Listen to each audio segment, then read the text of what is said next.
possible. So I would say, neighbors, if you see an animal being neglected or maybe a dangerous animal out there, call animal control immediately. Call the police department. You know, be a pain in the neck. Don't be afraid to call again and again. You know, you could save somebody's life. How in the world that this person housed that many animals in one small place? What kind of condition and this sort of thing? Tell us a little more about that. I know very little about it, but mostly what I read in the newspaper. You would have to talk to the city maintenance about that. But what I read is that the gentleman admitted that the situation had gotten out of control, that he didn't mean to have that many pets all at once. It just kept happening. They kept getting pregnant. It just got out of control. I am guessing that he was not in the right state of mind.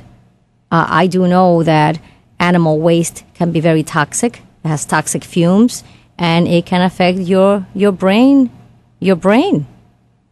It can affect it. Your decision making. It's a poison.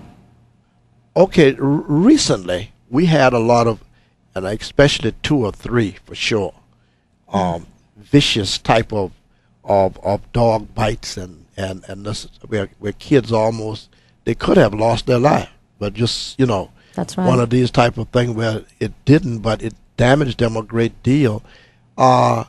What kind of money are we talking about now? If you look at the situation coming from maybe within the run of a year or something, if you have that information from dog bites and something like that. The information that I found quickly today was a little old, but it gives us a good idea. In 2008, there were over 300,000 hospital emergency room visits to treat dog bite-related injuries. That's 300,000 hospital emergency room visits. Isn't that almost equivalent to as many people as we have in the city of Savannah? And how that translates into how many millions of dollars are spent every year to treat dog bites? It's huge. It's huge. It goes into the millions. I don't have an exact number yet, but I will get those numbers for the future. I know, knowing you will get it. That's for sure. Well, I was watching on the television. The dogs didn't seem to be malnourished unless they just didn't show any. Which the question I had in my mind was, where was this guy getting the funds to feed these number of dogs? Because when they first said they had that many dogs in the house, my first thing was that, well, they're probably not going to show them because these dogs are going to be emaciated. They're going to be looking bad. But what I saw was people holding up little dogs and dogs that looked like they were taken care of quite well.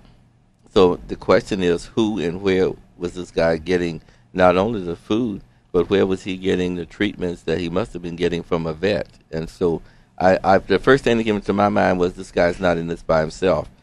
Is it possibly that there was something other going on in this house other than just the raising of these pets? Were these dogs registered dogs? Could they have been expensive animals? Those are good questions. And I know, that could take us into a whole other show, which is breeding. I have very serious issues about breeding dogs while dogs are living in cages at the Humane Society, at Animal Control. You know, why keep breeding dogs just because you want a special one that looks a certain way?